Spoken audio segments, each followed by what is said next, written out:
Welcome to the WDI USA webinar on femininity and the abolition of gender. We hope this will be a lively discussion. First, I want to thank the members of the board of WDI USA for their contributions to the blog post we're here today to discuss, which I hope everyone has read. As mentioned in our email invitation to signatories, this was not always an easy discussion. The board of WDI USA stands firmly behind the blog post we wrote together, but nothing said by any individual woman on the panel today necessarily represents an official position of the organization. For context, I thought I would start by simply reading out the quote from Sheila Jeffries that begins our blog piece. She says, quote, "I don't have a gender. I've no intention of having a gender. I don't do masculinity, which is the behavior of male dominance, and I don't do femininity, which is the behavior of female subordination.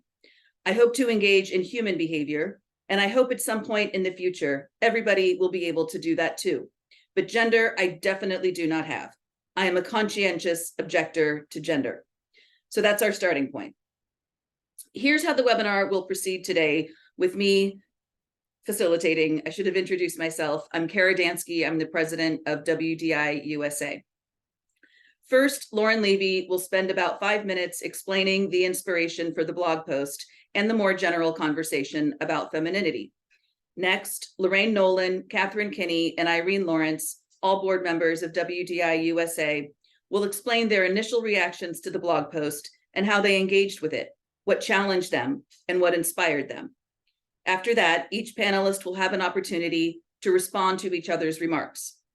Then we'll open it up for group discussion. Throughout the webinar, please feel free to engage with each other using the chat function. If you want to direct a question or comment to an individual panelist or to the panel as a whole, please use the Q&A function instead of the chat so I can see your question or comment.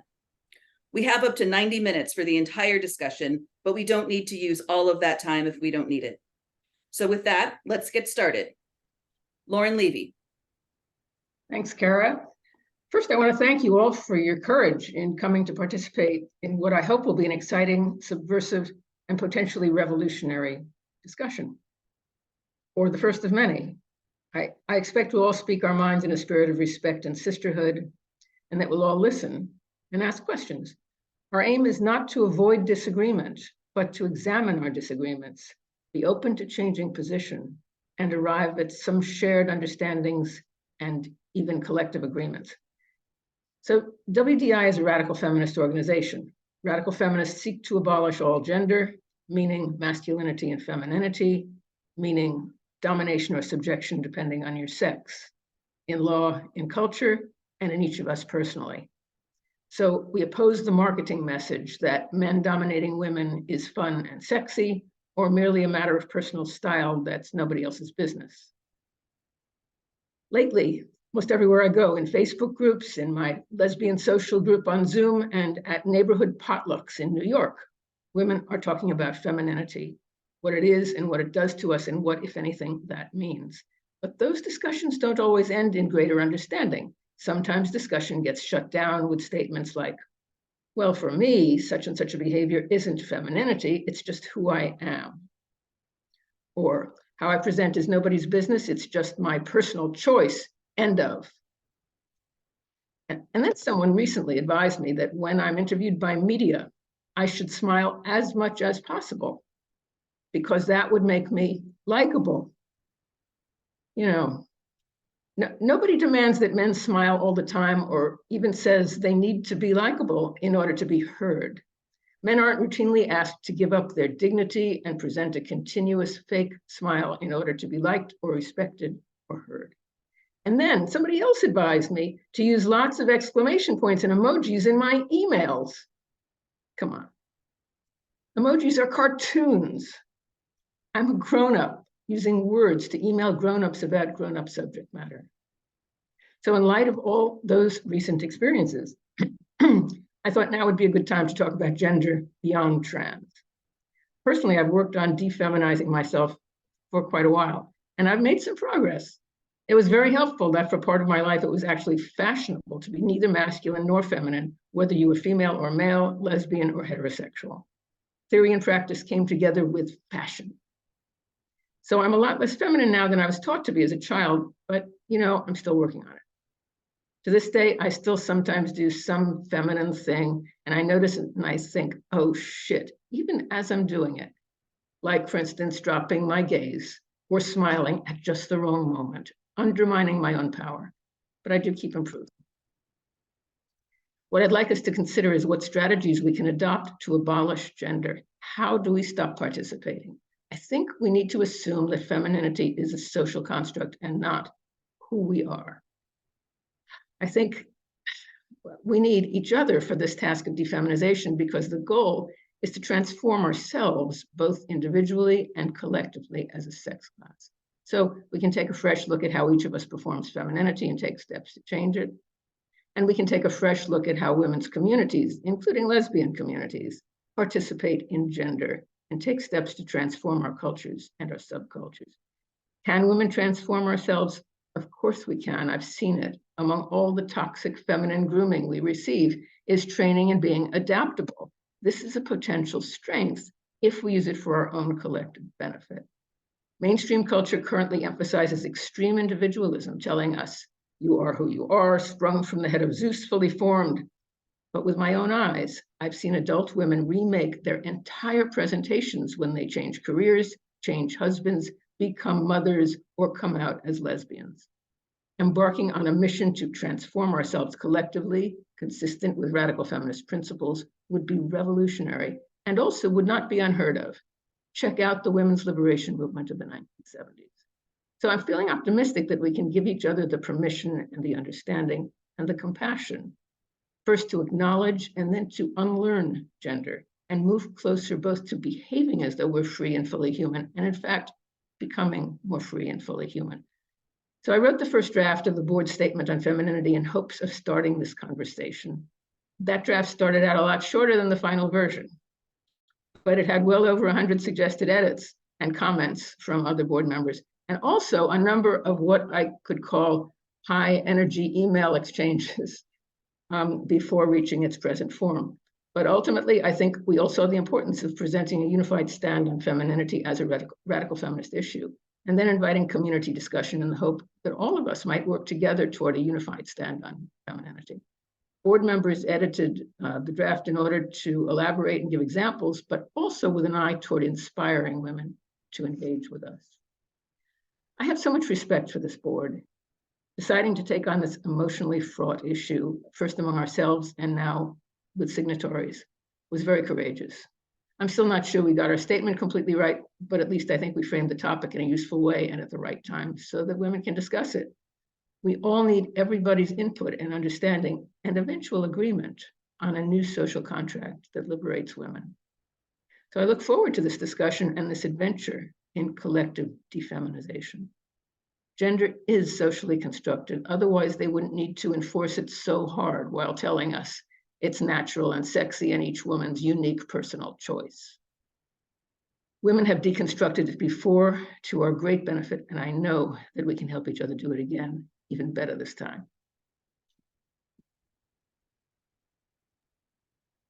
Thanks, Lauren. Now let's hear from Lorraine Nolan about her engagement with the blog post. Good evening, everyone. Through the process of editing the drafts with the board, I had to get over my knee-jerk reactions about policing women's choices to wear whatever they want. My mind immediately went back to the strict church circles that taught women not to wear pants or makeup. I never mentioned that as the board edited the draft, but it was on my mind. On the flip side, some of the church women I knew actually pushed the idea that wearing makeup and getting your nails done meant that you were spiritually free. So I was dealing with my past and overzealous churches, and now it seemed like radical feminists want to restrict what women wear. But in reality, it's not about radical feminists being strict or policing women's choices. Through working on this piece with the other members of the board, I was enlightened. My enlightenment occurred when I read the following quote: "Girls and women are not free to choose femininity where we are not free to reject it. Women as a class, although individual cases may vary, women are not free to reject the burden known as femininity. The very fact that it's imposed only on women is evidence enough that it's a burden. One example, there are women that won't leave their homes without putting on makeup. Or, why is it news that a female celebrity isn't wearing makeup to an event? We've gotten to the point where wearing makeup is considered the norm, while being makeup free is abnormal. That is a burden. Although I had come to personally reject femininity long before this piece was written, I often struggled with how to present this to women. I just didn't want to appear judgmental or make women feel the way I did when my clothing choices were policed. Femininity is a chain upon the necks of women and girls. Why? Women will perform femininity even when it hurts them. I unfortunately participated in it many, many years ago. I remember wearing 3-inch heels, but I always had to carry a pair of flats. Why? Because my feet were killing me. I have no doubt that some of you can identify with that. Think about it. What if you are out and all of a sudden something happens where you have to run in 3-inch heels? I feel sorry for you. Lo and behold, I never had to carry an extra pair of shoes when I wore comfortable or arch-supporting flats. Also, I can remember my denim platform sandals that made me feel like a stilt walker. I felt like a robot walking in them, but it didn't matter because they were cute. To be clear, many women put on lipstick or dye their hair without it having anything to do with patriarchy. I acknowledge that. The problem needs to be emphasized again. Women are not free to choose femininity unless we are also free to reject it. Unfortunately, women cannot avoid those things without judgment. I feel that as Black women, we are guilted into embracing femininity because we were shut out of it due to racist beauty standards. Now is our chance to finally be feminine. Even pushing femininity for that reason is a burden. The Black collective is not immune to oppressive beauty standards. Just ask Black women that are not thick. No, I didn't say obese, I said thick. Black women who are very thin are ridiculed in favor of thick and curvy Black women. Also, social media is crawling with Black femininity coaches, some asking for payment in order to help Black women become more feminine.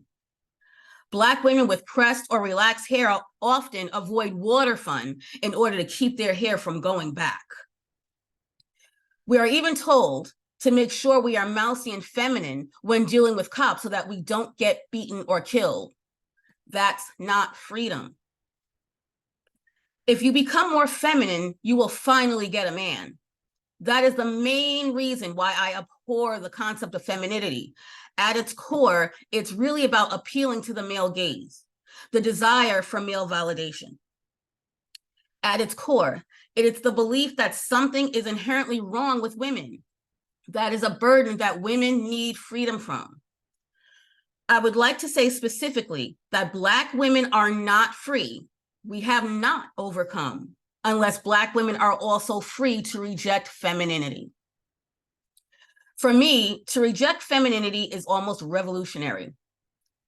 I am not saying that just because you put on lipstick or wear makeup, your feminism is fake. I am saying, as our statement encourages, for all of us to examine our choices, understand that women aren't free to choose femininity if women aren't free to reject it. Thank you. Thanks so much, Lorraine. Next, we will hear from Catherine Kinney. Hi, everyone. So going into this, I had expected our board's work on the statement to be easy. I thought we'd just, maybe fix a few typos, alter a few sentences, and then the statement would be done. And as Lauren pointed out, this was not the experience we had. And it was actually pretty difficult to come to a unified perspective on the statement. I was thinking about it, and I think ultimately what's important is that even when we share a political analysis, we've still had very different experiences growing up with femininity. So for example, when I was a teenager, I didn't dislike femininity because of any lofty ideological feminist, or even really because of practical reasons. I just felt like I was really bad at it. And so instead of failing publicly, I preferred to reject it entirely. My partner, on the other hand, has had a very different experience with femininity, where for her growing up, it mostly meant an opportunity to have sort of ritualized bonding time with other women, it was basically a de facto women-only space.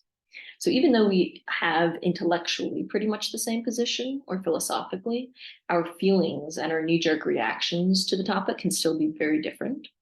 And I think that it's useful to bear that in mind as we discuss this, and that there is this level of disagreement and agreement at the same time, and we're sort of in this place of tension between them.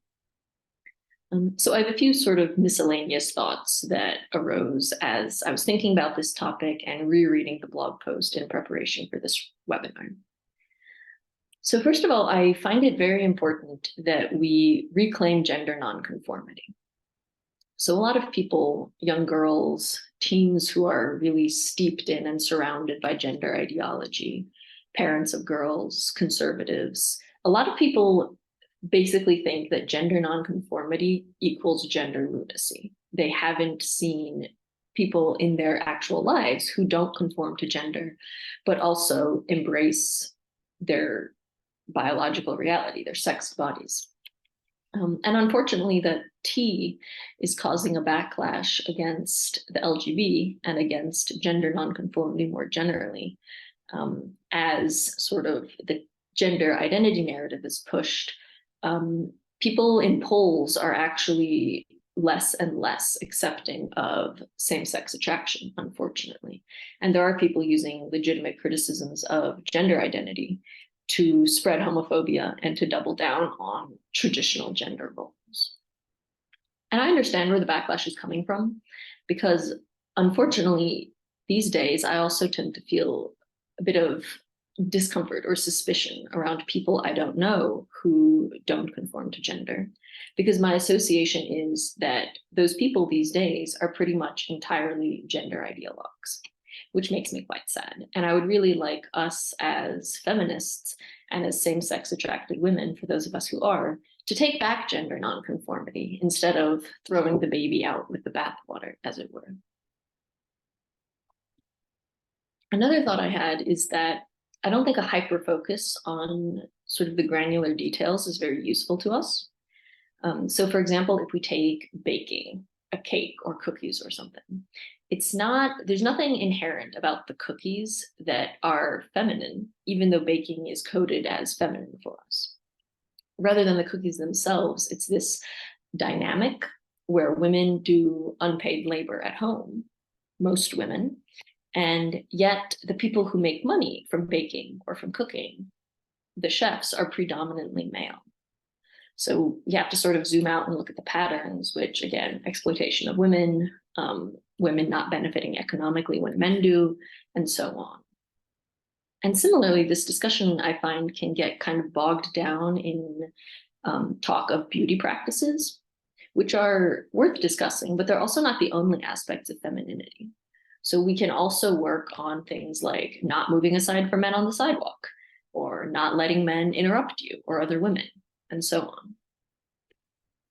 on. And the last thing I want to say is that we're all at different points in our journeys, so to speak, and we all have different hang-ups about femininity. None of us are perfect. There's no such thing as a perfect feminist. The only perfect feminist would be some mythical woman who didn't grow up under patriarchy, but we all did. So this woman doesn't exist. There's no such thing as a perfect feminist. We're all affected by patriarchy, and we all have room to grow. So to that end, I want to share a couple examples. So first, I was in this group of women who work every day to protect sex-based rights of women and girls. They're very active, raging feminists, you could say. And I was surprised to find out that most of them dye their hair, their gray hairs. They try to cover up their age to look younger. I shouldn't have been surprised because, like I said, we all have our own hangups, the things we have more trouble letting go of than other things. Another woman I know is a lesbian feminist who has been anti-gender identity since the 90s, or maybe even before then. And I found out that she religiously wears underwire bras at night because she's terrified that her breasts will sag. And I point these out because, like I said, we're all sort of at different places, and you can't tell by looking at someone necessarily what is going on under the surface, what they still struggle with, what they don't. Comparing ourselves isn't really helpful. All we can do is sort of thoughtfully consider our own behaviors and really try to think without judgment and with a lot of kindness, really, about why we do the things that we do. Thank you. Thank you, Catherine. And lastly, we will hear from Irene Lawrence. Hi, good afternoon. As others on the board have said, it was very hard to come to an agreement on how to express some of these ideas, but I found the process of coming together on a statement empowering in itself, and not empowering in the bastardized way it's often used, but truly clarifying for my understanding of the topic. There were a few statements in the post that especially caused me to reflect more deeply. The first sentence that I really thought about is, with the message that is merely anti-transgenderist but not radical feminists, we may win broader appeal, but our mission will be fatally flawed, and we will lose the fight against male domination, homophobia, and transgenderism. I agree with this, but my first reaction was that winning broader appeal historically has not been a strong point of radical feminism. And yet I think radical feminists really could be close to that now, as recent polling by WDI shows that most people at least agree with us on what a woman is and the need for single-sex spaces. People are peaking in droves, but not many feel empowered to talk about it, offering radical feminists a rare opportunity to push our arguments into the spotlight. Once people are peaked on the trans issue, I think radical feminists should capitalize on that and go further and help them see the value of other radical feminist arguments. In particular, how men impersonating femininity amounts to fetishizing women's oppression. That offers a good segue to helping them connect that to the many other forms of female oppression. I'm worried that if radical feminists don't make the connections between transgenderism and other forms of gender very clear, we may end up with a different version of this problem. In a recent interview with Eliza Mondegreen, who researches online trans communities, I heard her explain that the definition of gender-affirming care is expanding ever wider to include beauty practices, like dyeing one's hair, for example.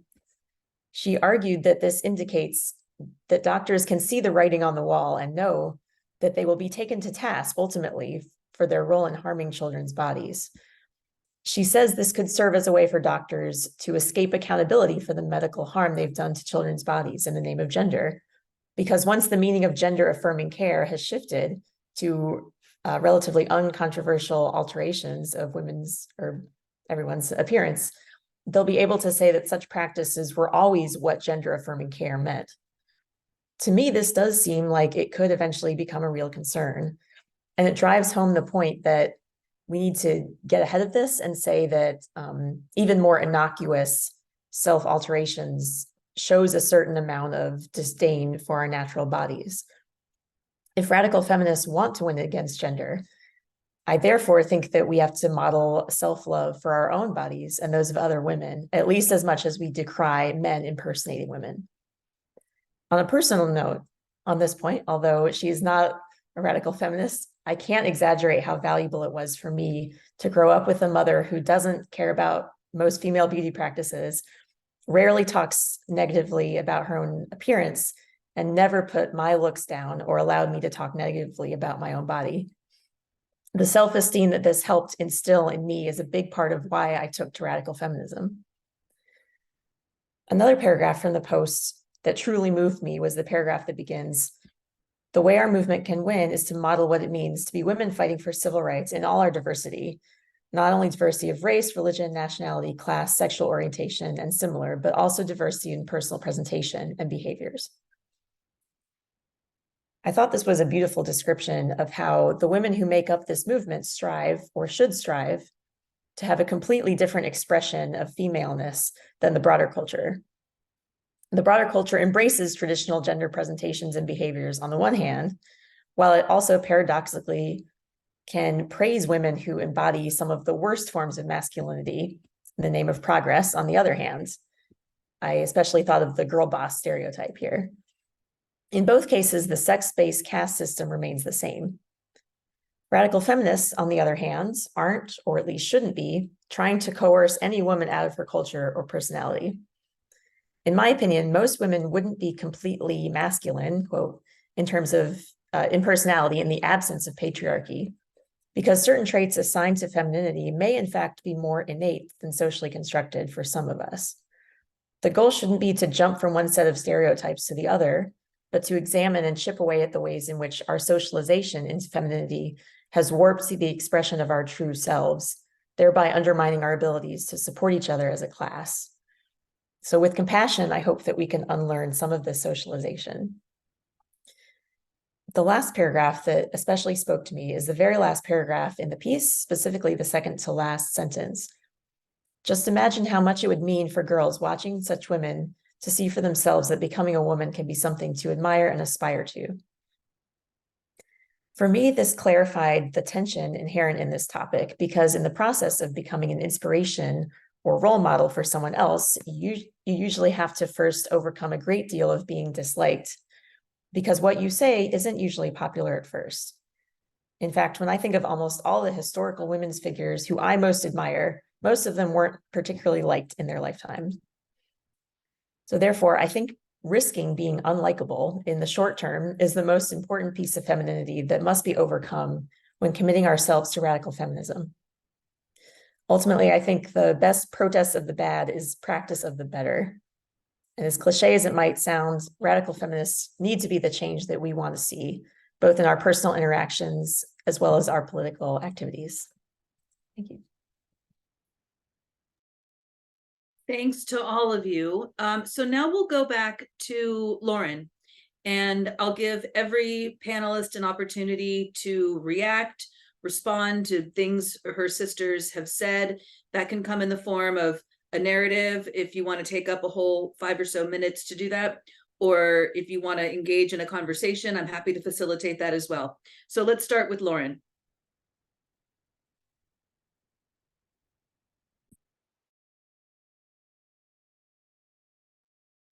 Sorry.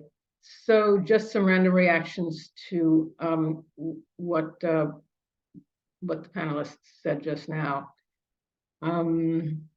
In no particular order, Irene said some traits assigned to femininity may be innately female or something like that. There may be some of those. I guess I agree, even if innateness hasn't been scientifically established. I mean, maybe not to, I don't know to what extent behavior. I didn't mean innately female. I meant like innate to that particular woman's personality.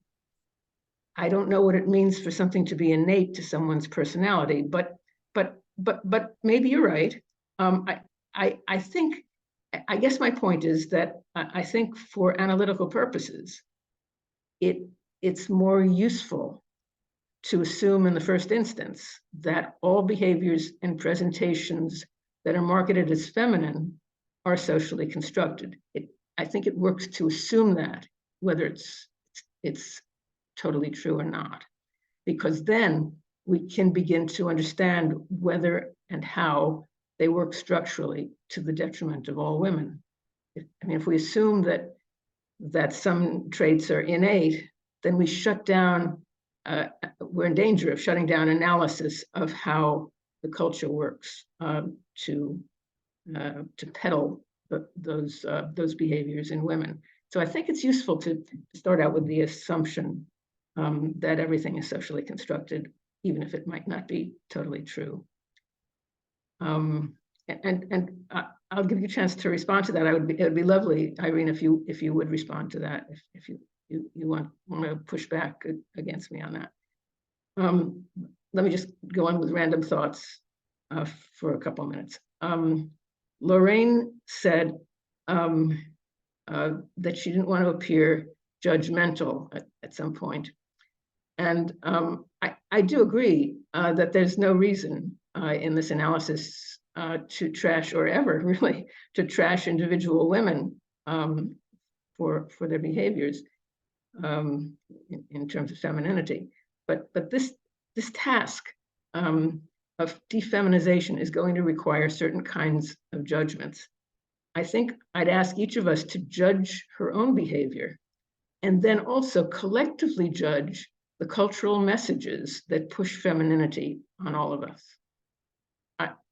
I also agree with Catherine that none of us is perfectly defeminized. So I think it would be useful to acknowledge our feminine behaviors while not beating ourselves up because of them. Because, you know, patriarchy just isn't our fault. But we can start setting things right by identifying those dysfunctional behaviors and changing them. Lorraine also said that high heels are uncomfortable. I have no beef with that. I certainly agree they're uncomfortable. But maybe that's not their main problem for purposes of this analysis. The cultural problem that I see is that if women don't wear high heels, they don't get high-paying professional jobs, with the paradoxical effect that the more high power a woman is professionally, the more she needs to disable herself physically. And that is a collective problem for all of us, I think, maybe to try to solve together. Catherine said, all we can do is consider our own behaviors at some point. Oh, maybe she didn't. Well, let me address that. In any case, maybe I misheard it. I'm hoping that we could maybe even talk about that a little more. I'd say that this conversation that we're having right now is something that we can do collectively that has way more revolutionary potential than each woman considering her own behaviors. I'd like to really stress how important I think that the collective is here. We don't all have to take part in this process of defeminizing ourselves. We don't have to take part in this self-criticism or collective attempt to agree on a new social contract. But if we, those of us who agree, I think it probably just takes a certain critical mass of women to change everything. It'd be exciting to try. We can't do this one person at a time with an emphasis on our individuality. It has to be done collectively if it's to be done. Okay. You're muted, Kara. Great. Now we'll go to Lorraine. Lorraine, you're welcome to take a few minutes to either respond to some of the things you heard your sisters say or ask questions. Yes. Let me remind everyone, if you want to submit a question or comment, please use the Q&A.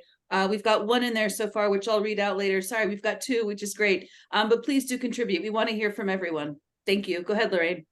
Yes, what I'm gathering, I guess from Lauren's talk is that women can't seem to agree on what femininity is. Like you'll tell someone, maybe we should stop doing a certain thing. Well, to me, that's not femininity. That's just me.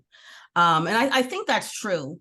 But I do worry about, there may be some things that are innate, I'm guessing, because I know women who naturally have very, very high pitched voices. And, a lot of people may consider that to be more feminine. So I do worry about, being able to distinguish what actually is innate versus what is enforced. And another two things I want to put together when Lauren mentioned transform, and then Irene mentioned modeling self love, and it made me think of how can we show women that radical feminism is the way to go if we're actually participating in this enforced femininity. So I think that transformation is absolutely necessary.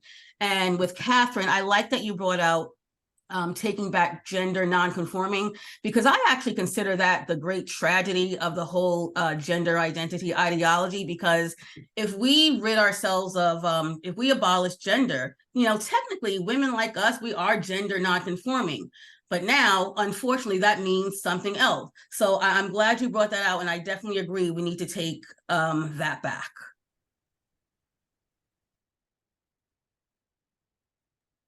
Great, thank you. Let's go on to Irene. Irene, do you want to take a few minutes to respond to what your sisters have said and or ask questions? Yeah, I don't know that I have a whole lot right now. I appreciated Lauren's clarification that it's useful for purposes of analysis to assume that all of these traits are socially constructed, and that allows us to think about it.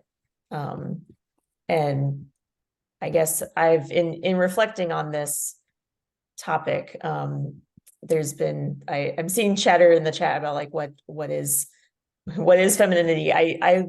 I like the definition of femininity as anything that takes time, money, or effort as it relates to your physical presentation, and that signifies that it's not natural, and it includes things like smiling, or how you talk, like how you present, as well as your actual physical look. So that's how I like to conceptualize it. Yeah, there were many good things that were said, and I don't have particular questions right now, but I loved what Catherine said about being able to reclaim gender nonconformity, and that has to be something that we overtly praise and say is a good thing. And also the idea that we're all on different points in our journey, and you shouldn't assume based on not knowing everything about a situation, like someone's reasons for doing something, or why they've come to act a certain way or adopt a certain practice of femininity.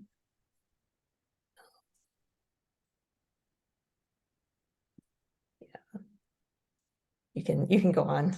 Are you good, Irene, or did you have? Yeah, I'm good. Okay, so let's go on to Catherine. Let's hear Catherine's reactions to what her sister said and any questions she may have. So to respond to what Lauren mentioned about sort of one of the final things I said, something about like, all we can do is thoughtfully consider our own behaviors. I mean that specifically instead of this sort of behavior that I think women are trained to do, which is like negatively comparing yourself to specific other women. So I don't think there's any point in taking, like, I don't know, Amanda and thinking Amanda is a better feminist than I am. She doesn't shave her legs, her hair is short, this and that and the other. Like, we can keep a collective lens, try to get inspiration from each other and inspire each other, while focusing instead of on like comparing where we're at with specific other women, just looking at like our own growth over time. Does that make sense? Since I think some women hear this discussion and they do, I mean, like I said, we're trained into that, fall into the trap of comparing yourself with specific other people, and that just doesn't go anywhere positive, I think. So otherwise, I also liked a lot of what was said, of course. Lauren, you mentioned, you asked the question, how do we stop participating? And I like that, because I'm not sure I've ever seen it really framed like that. Normally the framing I hear is you just sort of do it, and it's the deciding to do it that's the sticking point. But I like the thinking of it as more like the strategy of actually stopping participating in femininity and the collective feeling of it. And I'm reminded of, I don't know if they still do this, but I remember when I was in high school, the boys would do this thing called No Shave November. I don't know why, but it was this whole like collective thing, and they would show off their little mustaches to one another. And it was, fun and sort of, collective. And I don't know, maybe we could do that. No Shave November for women, reclaim that as well. Otherwise, Lorraine, I appreciated you talking about femininity and Black women in particular, since of course there's not like a specific thing that is objectively feminine. It's all dependent on our specific context and our demographics. So what femininity is supposed to look like for an older woman is going to be different than what it's supposed to look like for a younger woman. So we're also not all aspiring to like this exact same thing. It's about, it has to do with, yeah, I guess our context in society. And finally, Irene, I like that you talked about how your mother affected you. And I think that's one thing that definitely inspires me personally to try to reject femininity, is thinking about like my younger sister and my younger cousin who thinks that she's a man because, I don't know, she has short hair. And yeah, I know women can tend to be driven by self-sacrifice, but to an excessive extent. But I do think there's something meaningful about like recognizing how you benefit from it, and also how the women and especially the girls around you are going to benefit from it. So I know that trying to be like a role model like that is definitely inspirational to me, at least. Great. Is that all, Catherine? Is that all? Okay. So I want to throw out a question to the panel before getting to the Q&A. There's a lot of juicy comments and questions in the Q&A, so I'm looking forward to that. I also thought that I wanted to throw out a question about the word gender, because in this conversation now, we are very focused on examining and challenging femininity, but the webinar is also calling for the abolition of gender. And Catherine specifically called for women to embrace, for all of us to embrace gender nonconformity. And I'm hearing a lot of conversation in radical feminist communities generally across the globe about whether we should just get rid of the word gender completely. And I resist that, because I want to hold on to the word as something to deconstruct and abolish. But I'm open to being wrong about that. And I'd love to hear if the panelists have any thoughts about that.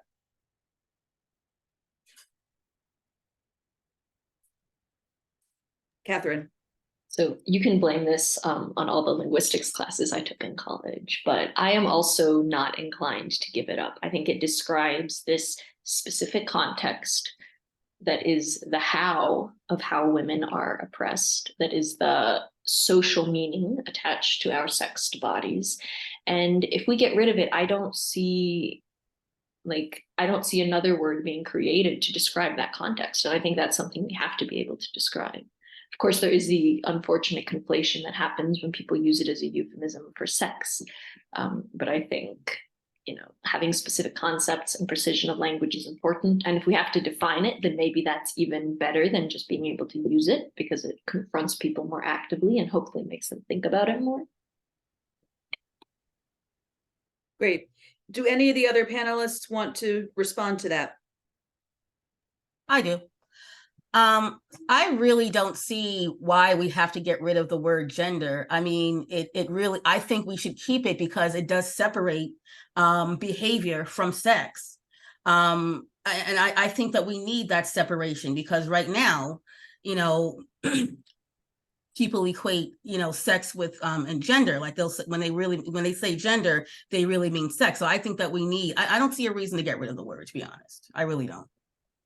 We could say sex role stereotypes instead of gender, which someone said in the chat just now. But gender is really embedded in the second wave literature as a thing, and that we can't get rid of it. It has its own life at this point. Thanks to all of you. Okay, with that, let me go ahead and turn off my video and dive into the Q&A. At the top is a comment that I want to read from Fern, and I will invite all the panelists to respond as they'd like. She says, right now, more than ever, it is important for little girls to see grown women being visibly and behaviorally gender nonconforming.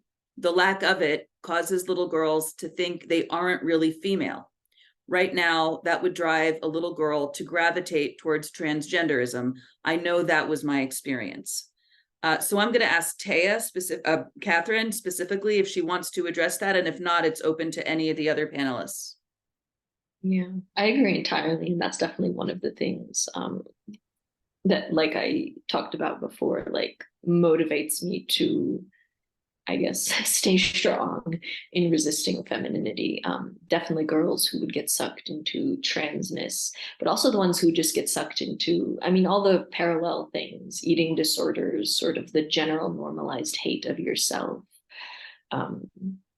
Like a year or so ago, I shaved my head. As you see, it's grown out since, but I definitely like felt like part of the motivation was wanting that, like the younger women in my life to see that, like, no, you can like have short hair and wear cargo pants and still think of yourself as a woman. I don't know if it did them any good, but I like to think it did. Would any panelists like to respond or add anything to what Catherine said? May I respond? Please. Yes, I actually did that around 2018. You know, I always had long, so-called good hair. If everybody knows the, you know, the good hair, bad hair kind, there's a racial connotation to it. But anyway, I actually shaved my head in 2018. And part of the reason for that is a man once said to me, if you have short hair, men will no longer be attracted to you. What did I do? I shaved my head. Now, I didn't shave it only because of his comment, but I shaved my hair clean off. And to those of you who follow me on Facebook, you can see the pictures. And part of the reason why I did that was because of the young women around me. I wanted them to see that I got rid of my so-called, you know, good long hair. So I think young girls need to see women doing that. Great. Go ahead, Lauren.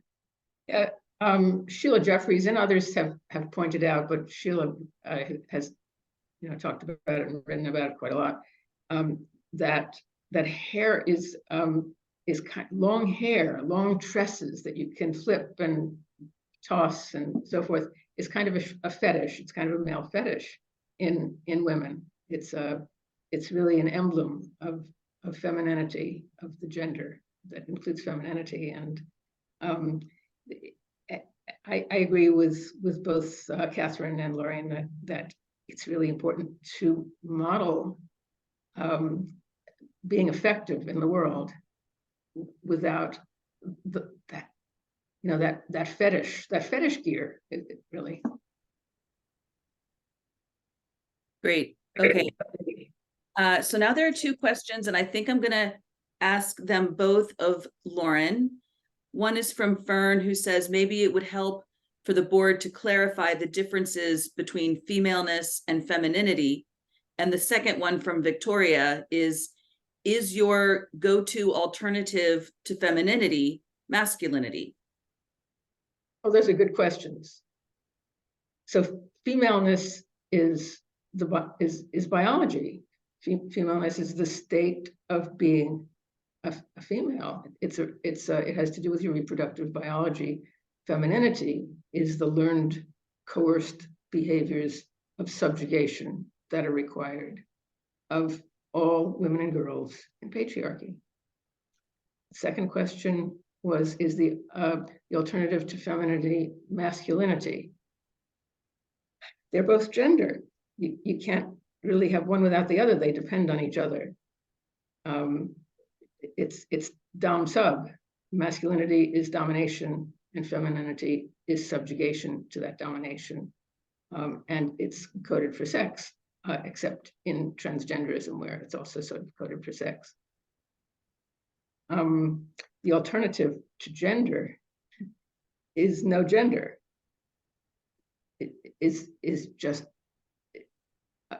resisting both polarities and refusing to participate in that dynamic of dominance and submission, and to actually try to interact in ways that focus on equality, that even eroticize equality.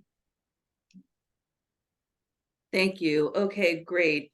There's another question which I think is really juicy, and I think I'm going to ask this of Lorraine, but also every panelist should feel free to respond. This is from Kristen, who quotes our statement as follows, quote, "Femininity is designed to impede effective political action in women," unquote. So then that's from our blog. And then she says, "Given that, it makes sense to me to focus on behaviors that limit us politically. What do strength and power look like for us as women?" Yes, that is deep. What does strength and power look like? I think that men are often said to be tough, to be go-getters, so on and so forth. But I think that those particular qualities should not be just for men. I think that strength for a woman could, women should adopt those very, qualities. We have to be, it's okay for women to be tough. It's okay for women to be go-getters. It's okay to show that we are angry when we are angry. So I mean, the very behaviors that men have, they're for women as well. I don't know if I hope I answered your question. I don't know if anybody else wants to respond, but basically the same thing men do, women should be able to also. I'd love to hear other responses if there are. Please go ahead, Catherine. So I'm just going off of what I remember, the question you reading about political, how it impedes political, effective political action in women. And I don't know if this is what the questioner meant by this, but what that makes me think of is some women talking about how, like, the more common beauty practices or like the trappings of femininity don't matter because they don't change our ability to advocate for women in XYZ ways. And while that's probably true, I do think that it's good practice. Like, it's a fairly low stakes way to reject patriarchy, reject men, and get used to, like, get comfortable with the discomfort, I guess. So it can I think it could be seen as like a stepping stone into more radical action for women who are just starting to get involved, maybe. Great. I love this question about women's strength and power, because we are so socialized to think of ourselves as not strong and not powerful. And I think the reality is the opposite. Okay, so I'm just going to throw this out there for anyone who wants to respond. This comes from an anonymous attendee. "Smiling when you meet new people is an important part of building relationships, letting people know you come in peace and building upon that. Have women who choose to not smile, etc., considered that they could be putting themselves and any cause they are championing at a disadvantage by doing so, compared to men who can and do smile without it being considered feminine and can more easily build relationships and alliances for their causes by doing so?" Who would like to answer that? That one definitely spoke to me because I feel like I've in my professional life, I've walked a very fine line between like I've gotten feedback that I don't come across as like friendly enough or like outgoing enough sometimes. And when I do, like, when I make an effort to be more friendly, I guess I get positive feedback, but I feel like I'm putting on a face. Like, I guess makeup is part of that, to be honest, but it's more so like personality traits that I feel like are not as natural. And I feel like, to the question about freedom, when my main focus is to get things done, which is how I want to be when I'm at work, I'm just not focused on any of those things. And that feels freeing and powerful to me. And so it's a very fine line in professional circumstances. And when I'm not in a professional circumstance, I feel a little bit more free to like take some of those things off, those traits off. Thanks, Irene. Go ahead, Lauren. Yeah, Lorraine said something earlier about our women wanting to be liked, and it's so hard for us to be liked. I mean, in patriarchy, women have so so much about the way that they're framed that isn't likable. We're framed not to be likable. And we never get it right. We're always criticized for our behavior, and we're always examining our behavior, and we're always being fake because we're always performing, because that's what femininity is. And someone in the chat said a good test is whether men are asked to do this. I mean, you know, men do a handshake to show that they don't have a weapon in their hand. That's a low bar, but maybe that's really all that's needed, rather than forced smiles and fake behaviors that really ultimately don't inspire trust with strangers or anybody. Lorraine and Catherine. I don't know if anybody remembers Senator John Edwards. I believe he ran on the ticket with Al Gore, if I remember correctly, but he used to always smile and look so happy. And he's a man. Obama did it a lot. Now, I do acknowledge that women are expected to smile more, but I don't necessarily see that as a bad thing. And I'll tell you why. I mean, wait, I don't see women smiling as a bad thing, but the expectation I see as a bad thing. But let me just explain. If you're looking like very like angry all the time, or not friendly at all, to me, I think that might be like a bad witness to your ideology.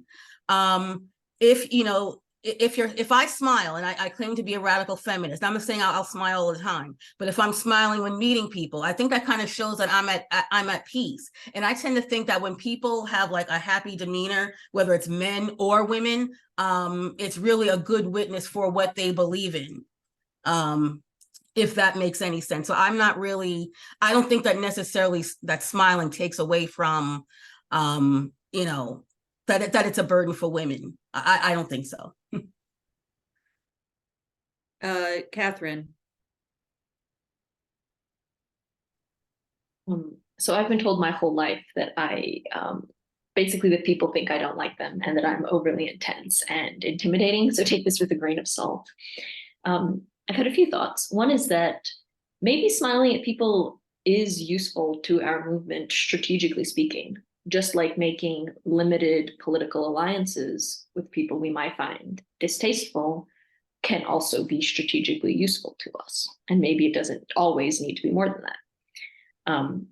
Another thought is that it's always women who are examining our participation in gender, which makes sense because ultimately we can only change ourselves and probably we shouldn't rely on men changing. But I think we could just as easily say that smiling is pro-social, facilitates social bonding and so on and so forth, and that men should smile more. And then I think my third option is like, maybe we should smile only at women and not at men. Thanks, everyone. Did everyone address that question who wanted to? I think you all did. Okay, here's another question from Christine. Aren't some traits innately human as opposed to being either feminine or masculine? And isn't this part of the problem, i.e. nurturing behaviors being labeled feminine, etc.? Who'd like to take that one on? I will. Yeah, I think it's the purpose of gender is to, in the system of gender, what it does is it polarizes human behaviors. Since it's created by men take all the human behaviors that they value and give women, assign women, coerce women into doing those behaviors that they have contempt for and that they dislike and that they don't want to have associated with themselves. And it's how it works. And it's, of course, it's completely, it has nothing to do with human traits. And absolutely, I agree with the implication of the question that if we're going to abolish gender, we should all have access to all of the positive human traits, including including nurturing, but perhaps not nurturing on demand, and compassion, but perhaps not compassion on demand. Great. So here's a question I think I'd love to hear from all the panelists on this one. This comes from Mary. She says, are there some aspects of what we might consider to be femininity that may actually be part of a constructive and beneficial female culture?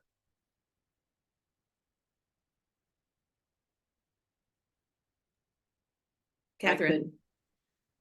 Very interesting question.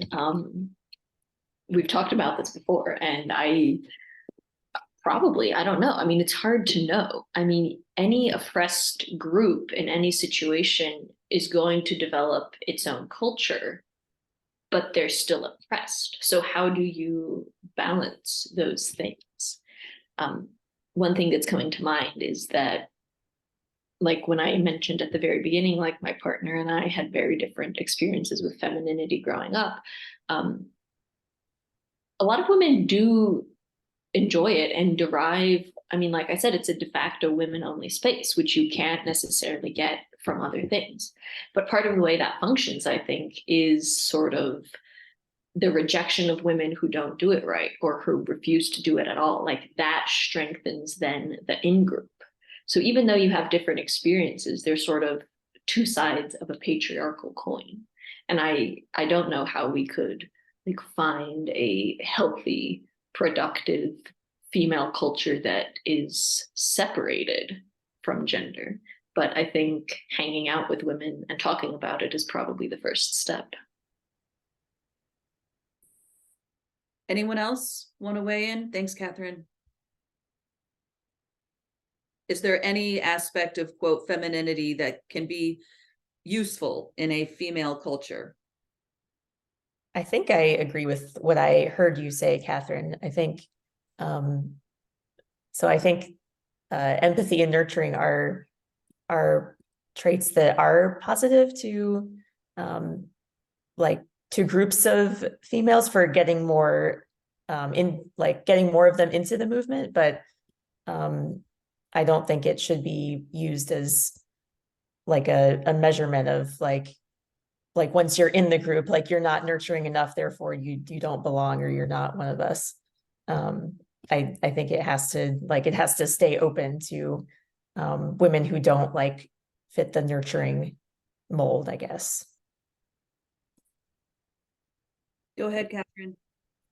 Irene, you made me think of something else, which is sort of thinking about gender in a more zoomed out way. Like if we take nurturing, it's not just the nurturing that's feminine, it's the fact that women are specifically supposed to disproportionately nurture men. And on the flip side, women do excessive nurturing towards men, but men also vacuum up the nurturing. So then what happens if we take men out of this equation entirely and we have that in a women only space? I mean, maybe we're still inclined to do it to an unhealthy extent, but it seems like it's at least the possibility of a better dynamic. I hear you, and it would be lovely if we could withdraw all or most of that energy from men and make it available to women, except that even with women, I want us to be very cautious about feeling that we have to be nurturing on demand, because that's what femininity is. That's how we're groomed to when there's a demand, whether it's from children or from women. Somebody says she needs a hug and there are 80 women suddenly wanting to hug her. You shouldn't be compelled. These behaviors shouldn't be compelled. Yeah.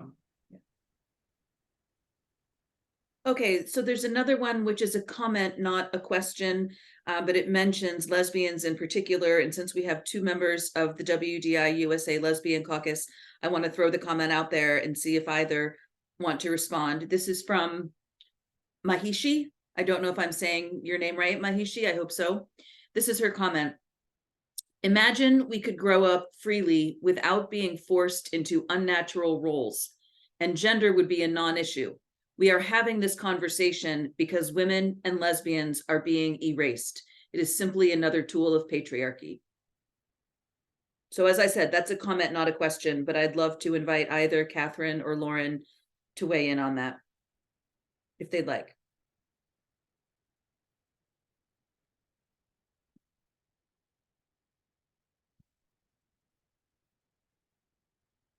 No response? Sorry, I'm trying to find it in the Q&A so I can. Oh, I just deleted it, Catherine. I'm sorry. Oh, no wonder I can't find it. That's okay.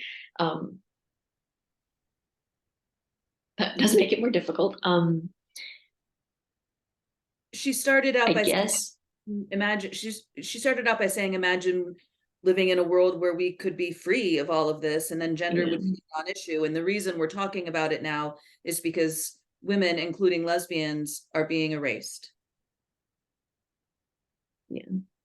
I mean, definitely true about the erasure of women and lesbians in particular. And I mean, like I mentioned before, it's not just that, but also the sort of co-optation of gender nonconformity to mean, instead of like feminism and freedom, sort of the opposite, where you're just being shoved into a different sort of box.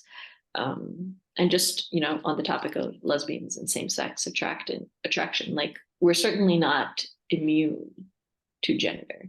And I mean, like Lauren pointed out, just because you have a group of women or two women in a relationship doesn't mean that we haven't still absorbed those dynamics. And it doesn't mean we aren't recreating them. It's just a little bit more difficult to see how it actually plays out. Yeah, there's a whole can of worms called butch femme that lives in the lesbian world, and it's a little late in the hour to open that particular can of worms unless I just opened it. But that's certainly gender by another name within the lesbian community. Great, thank you. So I'm going to read a comment from Elizabeth, and it ends with a question, and it's quite long, so I'm going to do my best, but I won't delete it, I promise. So if anyone wants to look at it in the Q&A, you can do that. But it's really interesting. Elizabeth says, misogyny is but a psychological strategy, a civilizing tool used to secure and make up for the alienation from care required to sacrificially bring male bodies, i.e. gender, to the front line. Everybody participates in this, even if we do our best to opt out from gender conformity.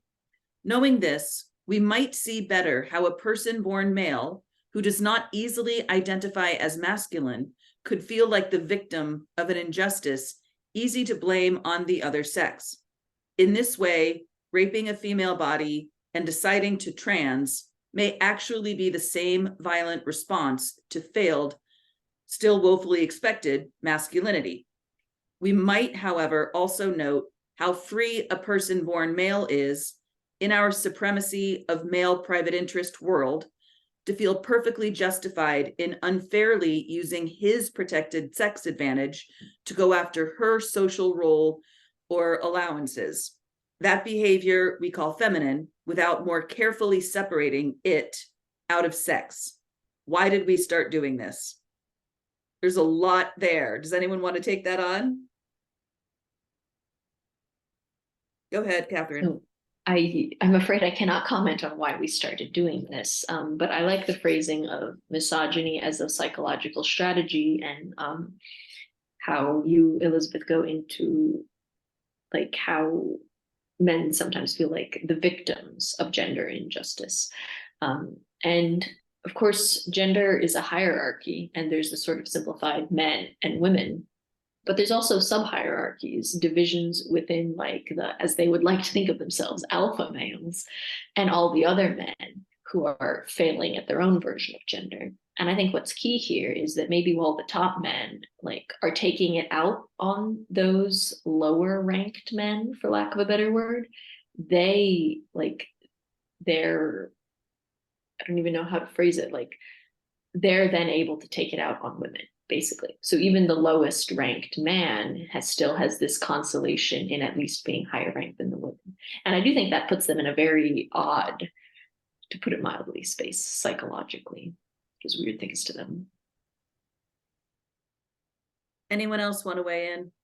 I guess to me, this shows why it seems like logically it should show males who are, I guess, non-alpha males, or for lack of a better expression, that it's in their interest to align with radical feminists on this, because that would enable them to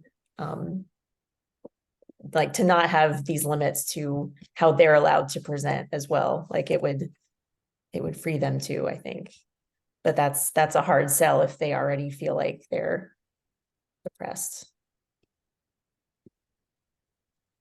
Yes. Yeah.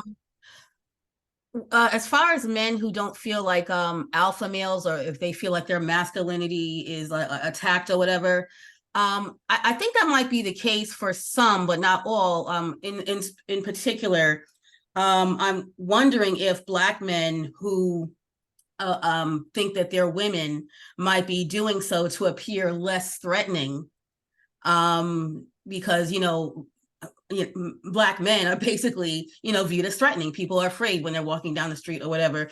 So I'm thinking it might relate to Elizabeth's question or not, but I'm wondering if Black men transing themselves might have something to do with finally not being seen as a threat and maybe feeling, I don't know, protected or accepted.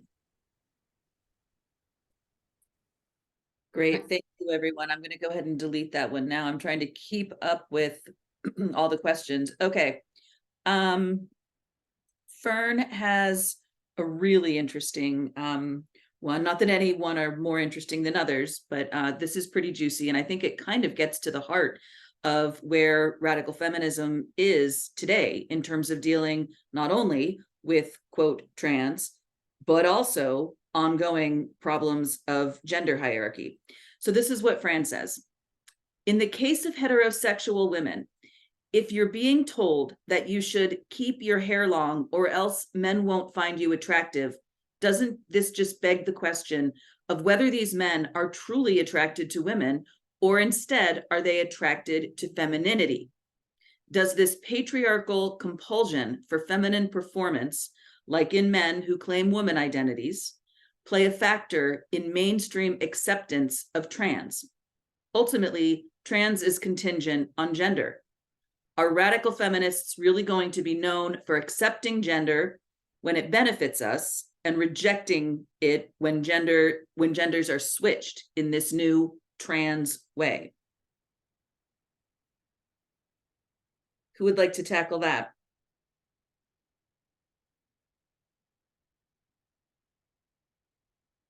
Go ahead, I Catherine. love the point about, if heterosexual women, or really women in general, are being told their hair should be long to attract a man, do men actually do they actually like women? Or do they just have, Lauren hinted at this, referencing Sheila Jeffries, like a femininity fetish. And I think they do. It's been said before, but femininity is ritualized submission. Participating in certain behaviors signals to a man that you basically are willing to submit to him. And maybe that's not what you mean to be signaling, but I think that's definitely how they interpret it a lot of the time. It's really, long hair is, it's not just that you won't get a man. That's not the only threat, or that men won't like you. The other threat is that you won't get a professional, high-level professional job. It's really enforced, and you might get attacked on the street. People will see you as a problem wherever you go. Strangers will see you as a problem. You're not as safe. It's enforced big time. And I think that's why we need to resist it, as many of us as possible. So before going on, it occurs to me on that point, Lauren, you can't win if you're a woman walking down the street. If you're a woman walking down the street with long hair, you're a target of violence. If you're a non-conforming woman walking down the street, you're a target, right? That's the conundrum we find ourselves in. And I think that gets to the point about why this has to be a collective responsibility. And it's not just about the choices of individual women. Lorraine, did you want to speak to that? Did you have your hand up? I think that heterosexual men are attracted to women, but what I think this fear of short hair versus long hair, I'm guessing they're equating or they're connecting short hair with masculinity. And maybe there's some kind of internal fear that if they like a woman with a shaved head, that they might be sort of gay. I hate to say it, but I do think that a lot of heterosexual men, as crazy as it sounds, think that way. And I often wonder, like, with the acceptance of transgenderism among heterosexual men, and I hope that I don't get pitchforks thrown at me for saying this, I do wonder if that acceptance of heterosexual men saying that trans women are women, I do wonder if maybe there might be some homosexuality within them. And, you know, and they're trying to deny it by, if I accept these quote men as women, then maybe I'm not really gay. Those are my thoughts. Thank you, Lorraine. We don't have time for too much more before we bring things to a close. I want to note that Fern has a comment saying the answer to stopping femininity is not to adopt masculinity. Masculinity is the behavior of male domination. And I think we all agree with that. Alex Kinclara has a question, which might be our last, because we may not have time for more, but it also strikes me as a nice way to end, which is, it says this: it's hard to achieve gender nonconformity if we lack a fairly complete graphic description of gender conformity. Have we developed a catalog of specific conforming behaviors? So I think I kind of want to flip that and say, you know, in our blog, we say there are many, many ways not to conform to femininity. And so I think I'd like to flip the question and ask the panelists to suggest a few. What might we do to opt out of femininity? I guess I try to notice what actions and activities that I do on a daily basis that doesn't feel natural to me, or that takes effort, and try to notice like interactions that like are exhausting to me, and ask myself, why was that tiring? Or like, if I wasn't afraid of the person's reaction, how would I have acted? And just try to become more self-aware of those interactions. I think it's maybe key to it. Maybe one key thing that we can do is, and it's hard, is stop focusing as much as possible. Stop focusing on how we appear. Get unself-conscious. Focus on what you're doing. Focus on your internal thoughts, except not in public because it's not safe. Focus on your surroundings in public. Focus on how your body feels to you. Focus on riding your motorcycle faster, right? Focus on nature. Focus on anything that's real and present, or in your head, ideas, but not on how you appear. I think I think if we do that we will shed a lot of femininity. Thanks. Lorraine and or Catherine, any thoughts? I mean, be honest, if I have any internalized misogyny, for example, there was a woman who was parked in front of my driveway. It annoyed me, you know, I couldn't get in right away. And immediately, because I was angry at her, I automatically just started picking out in my mind what I didn't like about what she had on. Now, what did that have to do with her being parked in front of my driveway and not being there? I had to admit to myself some internalized misogyny. So just be aware of when you have it and try to be intentional about ridding yourself of that. Thanks. Catherine, have you got anything to add? Yeah, I lean towards not wanting to pick out like granular specific things, because I think that can lead to people focusing on like I will not wear eyeliner ever again.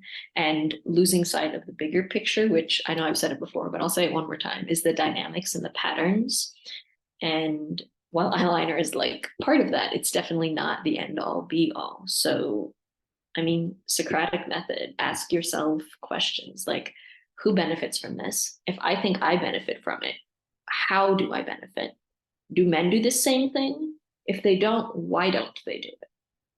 If men, like, do men want me to do this? If they do, why do they want to do this? What is the signal? Even if I'm not trying to signal that, how do people interpret what I'm doing? Just all these sort of questions about why we're doing it. Because, I mean, like we've also mentioned, it varies time and place, demographic. There are different expectations for us and different specific ways we're constrained. So yeah, just Socratically questioning, I think, one's own behavior is the best way to go.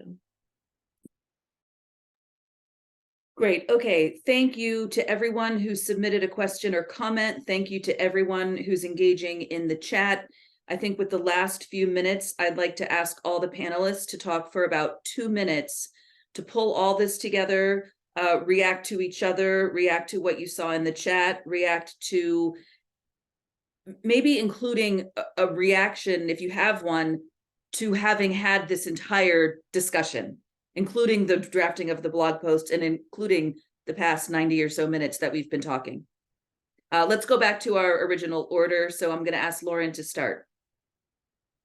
I really love the questions, and it gives me, it makes me feel hopeful that, I mean, nobody screamed and walked away mad. It's really That you know of. that I know of, right? I wasn't reading every line. Maybe I missed something. Maybe somebody will tell me later. It makes me feel so hopeful that we had this conversation, and maybe we could have more conversations. I would love to have more conversations, because this defeminization project is really one that we can't do individually. We really need each other to do this if we're going to do it. Women can't defeminize ourselves one by one any more than we can bring down patriarchy one by one. Both things require collective agreement and collective action. And that's really tough in a culture that pushes rugged individualism. But if we want to change both ourselves and our patriarchal cultures, a critical mass of women will need to share analyses and understandings and strategies and actions. And, I mean, I think it's not enough just to aim for each of us to be heard. We need to aim for agreement among ourselves. Agreement in a culture that keeps women separated from each other, women coming to a shared analysis and creating a new social contract is revolutionary. It's the revolution that I think we need. Thanks, Lauren. Let's go to Lorraine. Lorraine, could you talk just for a minute or two about what you took away from this, from either the content or the experience of having the discussion? We shouldn't be afraid of self-examination, and then just to freely admit when we have to, some work that we need to do on ourselves. And also, I just think that we have to really decide what are the things that are really worth focusing on.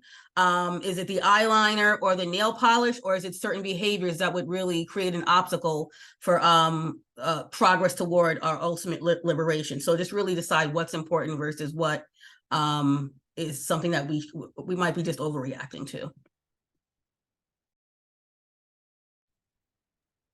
Thanks, Lorraine. Let's go back to Catherine. Have you got a minute or two's worth of comments? Yeah.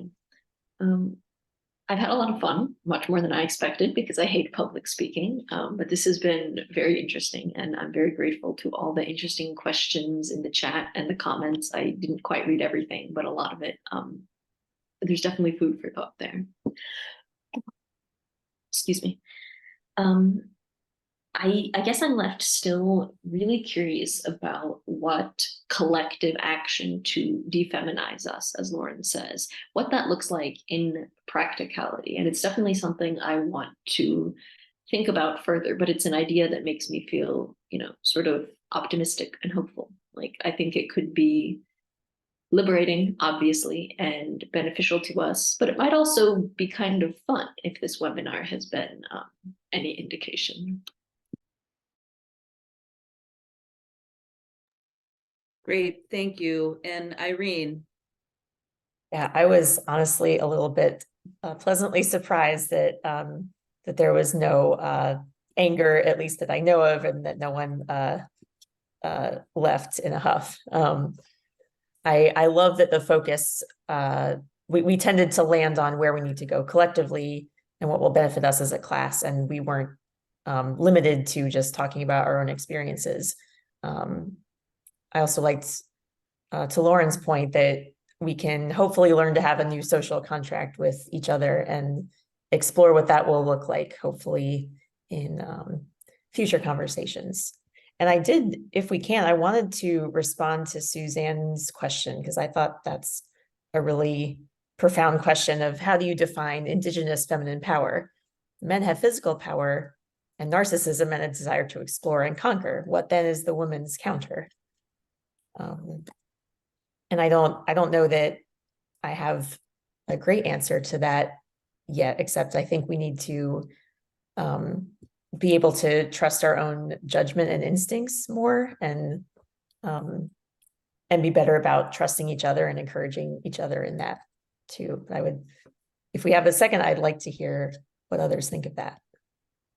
We have a hard stop at 1:30, but we do Okay. have a few minutes. Okay. If anybody would like to respond to that, that would be great.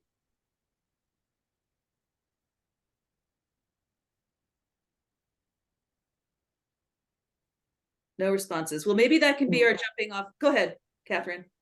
I'm just going to say it's a hard question, because we've already had some discussion of whether there is anything as innate or indigenous qualities, and if there are, how do we know which ones are innate and which ones aren't? And of course, it's also easy to fall into the trap of, well, if men are that, then women are the opposite, but we don't want to just blindly do the opposite.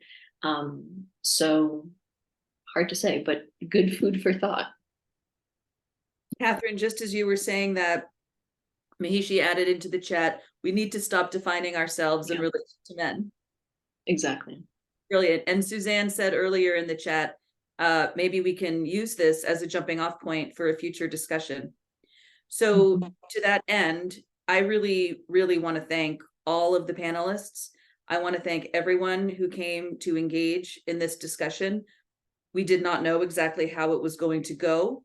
As we've all talked about a little bit, writing that blog post was a challenge for this board, and coming together and finding ways to talk coherently and in a consistent voice, and to come up with the final statement that we all felt good about. And I'm very proud of us that we did that. And thank you everyone for coming.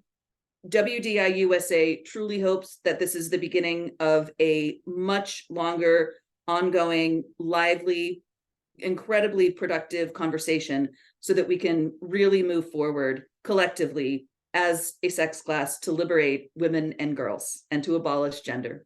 So thanks for everyone who came. Until next time, we'll see you soon. Thanks, everyone.